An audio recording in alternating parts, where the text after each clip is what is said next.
तो अदालतों को देखकर न्याय की उम्मीद जगती है, लेकिन जब अदालत के बाहर ही अन्याय की सबसे बड़ी मिसाल दुष्ट मनों की मूर्ति लगी हो, तो भला अदालत में न्याय की उम्मीद लेकर पहुंचे लोगों के दिल पर क्या बीतती होगी। दुनिया के सबसे घटिया आदमी मनु की मूर्ति के बारे में देश की सबसे बड़ी अदालत सुप्रीम कोर्ट से एक बड़ी खबर आई है। सुप्रीम कोर्ट ने उस जनहित याचिका को खारिज कर दिया है जिसमें राजस्थान हाईकोर्ट में लगी दुष्ट मनु की मूर्ति को हटाने की मांग की गई थी।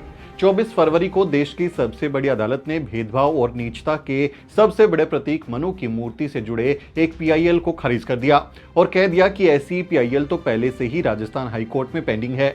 जस्टिस संजीव खन्ना और जस्टिस एमएम सुंदरेश की पीठ ने कहा कि हाईकोर्ट का रुख करो क्योंकि वहां पीआईएल पहले से ही पेंडिंग है। राजस्थान में पेंडिंग जिस पीआईएल की बात सुप्रीम कोर्ट कर रहा है वो पिछले 34 साल से वहां पेंडिंग है। किसी भी पीआईएल के इतिहास में सबसे ज्यादा सालों तक पेंडिंग रहने वाली ये वही पीआईएल है। दरअसल 28 जून 1989 में राजस्थान हाईकोर्ट की जयपुर बेंच के परिसर में सौंदर्यकरण के नाम पर 11 फुट ऊंची दुष्ट मनु की मूर्ति लगाई गई थी जिसके हाथ में मनुस्मृति है। ब्राह्मणों ने दुष्ट मनु को दुनिया का सबसे पहला कानून निर्माता कहा और दुनिया की सबसे घटिया किताब मनुस्मृति को दुनिया की पहली कानून की किताब कहकर मनु की मूर्ति को स्थापित कर दिया। इसकी स्थापना के बाद से ही दलित बहुजन संगठनों ने अन्याय के प्रतीक मनु की मूर्ति को न्याय के मंदिर कहे जाने वाले कोर्ट से हटाने की जोरदार मांग की थी। विरोध को देखते हुए राजस्थान हाईकोर्ट ने 1989 में इसे हटाने का आदेश भी दे दिया था, लेकिन विश्व हिंदू परिषद से जुड़े एक नेता ने इस पर पीआईएल दायर कर दी और पिछले 34 साल से ये पीआईएल यानी जनहित याचिका राजस्थान हाईकोर्ट में पेंडिंग है। आखिर बार इस पीआईएल पर 2015 में सुनवाई हुई थी, यानी पिछले 7 साल से इस पर कोई सुनवाई ही नहीं हुई है और ये पिछले 34 साल से उस हाई कोर्ट में पेंडिंग है। सबसे ज्यादा सालों तक पेंडिंग रहने वाली पीआईएल है, इस पर सुनवाई भला क्यों नहीं हो रही। लेकिन सुप्रीम कोर्ट ने ना ही इस पीआईएल के 34 साल से पेंडिंग रहने पर कोई सवाल उठाया और ना ही घटिया मनु की मूर्ति को हटाने का आदेश दिया। पिछले 34 सालों से दलित बहुजन समाज के लोग मनु की मूर्ति को हटाने की मांग कर रहे हैं। यहां तक कि मान्यवर कांशीराम साहेब और फिलहाल मोदी सरकार में मंत्री रामदास आठवले ने भी मूर्ति को हटाने के खिलाफ आंदोलन किया था, लेकिन अभी तक ऐसा नहीं हो पाया। समय समय पर वहां आंदोलन होते रहते हैं। इस आंदोलन में सबसे दिलचस्प मोड़ जब आया जब 8 अक्टूबर 2018 को शीला पवार और कांताबाई अहिरे नाम की 2 अम्बेडकरवादी महिलाओं ने मनु की मूर्ति पर कालिक पोत दी थी। बाबा साहब की दोनों शेरनियां मूर्ति पर चढ़ गई और घटिया मनु के चेहरे को ही पोत डाला। मनु के खिलाफ गुस्से का अंदाजा आप इस बात से लगा सकते हैं कि कैसे इन 2 महिलाओं ने मनु की मूर्ति को पोत दिया, उस पर अपना गुस्सा जाहिर किया। दरअसल मनु ने अपनी नफरत भरी किताब मनुस्मृति में सबसे ज्यादा घटिया बातें दलित बहुजनों और महिलाओं के बारे में ही लिखी है, इसीलिए उसके खिलाफ गुस्सा भी जाहिर होता है। यही वो वजह है जिसके कारण खुद बाबा साहेब डॉक्टर अम्बेडकर ने 25 दिसंबर 1927 को मनुस्मृति को सरेआम जला दिया था।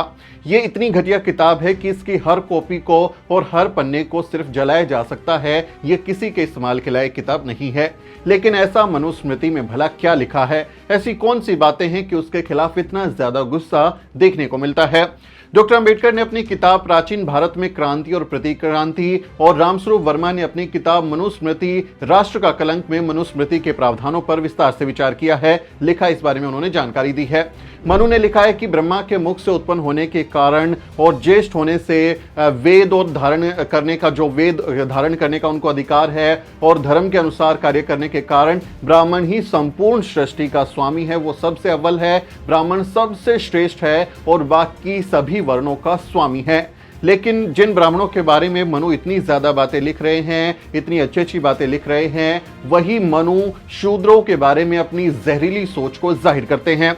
शूद्रों के बारे में मनुस्मृति की राय है कि शूद्र नीच, किसी उच्च पद के अयोग्य, अशिक्षित, संपत्ति रहित और अपमानित व्यक्ति के रूप में अपना जीवन व्यतीत करेगा। उसका और उसकी संपत्ति का जबरन इस्तेमाल किया जा सकता है। अगर वो संपत्ति रखता है तो उसको छीन लेना चाहिए। यदि कोई शूद्र अभिमान पूर्वक ब्राह्मण को धर्म का उपदेश देने की जरूरत करता है तो राजा का कर्तव्य है कि उसके मुंह और कानों में खोलता हुआ तेल डलवा दिया जाए, उसकी जान ले ली जाए। किसी भी शूद्र के पास संपत्ति इकट्ठा नहीं होने देनी चाहिए, क्योंकि धनी शूद्र घमंडी हो जाता है और वो अपने उदंड या उपेक्षा पूर्ण व्यवहार से ब्राह्मणों को कष्ट पहुंचाता है। यानी कभी कोई शूद्र अगर मेहनत से संपत्ति अर्जित कर ले तो उनका कहना है कि उसको छीन लेना चाहिए, क्योंकि वो फिर ब्राह्मणों को कुछ कुछ कहने लगेगा, उनका आदेश नहीं मानेगा। मनु का कहना है कि शूद्र किसी द्विज और उसकी जाति का नाम दृष्टापूर्वक लेता है, यानी वो बिना सम्मान दिए किसी की नाम ले लेता है, तो उसके मुंह में 10 अंगुली लंबी दहकती हुई लोहे की कील डाल देनी चाहिए, रोड डाल देनी चाहिए। ये मनु ने अपनी किताब में लिखा हुआ है। मनु का कहना है कि ब्रह्मा ने शूद्रों के लिए सिर्फ एक कर्म निर्धारित किया है और वो है विनम्र होकर ब्राह्मण, क्षत्रिय और वैश्य तीनों वर्णों की सेवा करना। यानी जो शूद्र है उनको कोई अधिकार नहीं है, उनका सिर्फ एक ही काम है, इसलिए वो बनाए गए हैं कि वो इनके तीनों की सेवा करते रहें। मनु ने सिर्फ शूद्रों के बारे में नहीं बल्कि महिलाओं के बारे में भी बहुत खराब लिखा है। अगर आपको लग रहा होगा कि सिर्फ ये शूद्रों के बारे में है, बल्कि महिलाओं के बारे में भी मनु ने बहुत खराब बातें अपनी मनुस्मृति किताब में लिखी हैं।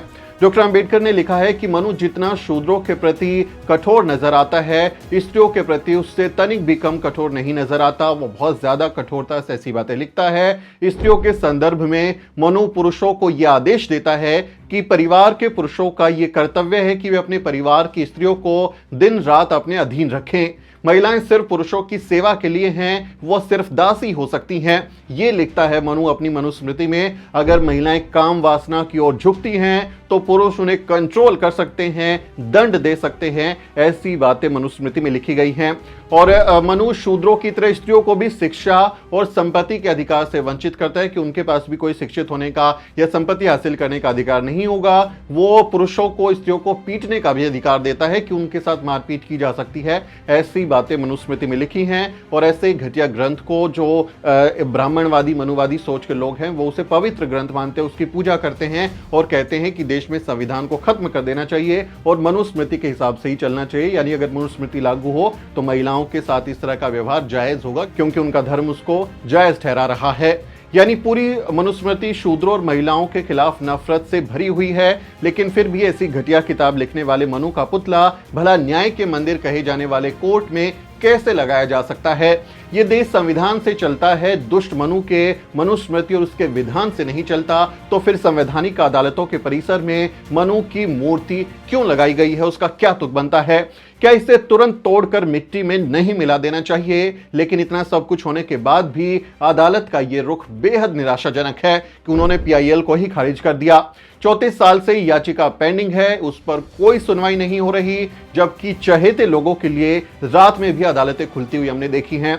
जिन लोगों की भावनाएं जरा सी बातों पर आहत हो जाती हैं, उन्हें दलित, बहुजनों और महिलाओं की भावनाओं की कोई फिक्र नजर नहीं आती। लेकिन जैसे मनु का विधान मिट गया, एक दिन उसके ऐसे निशान भी जरूर मिट जाएंगे।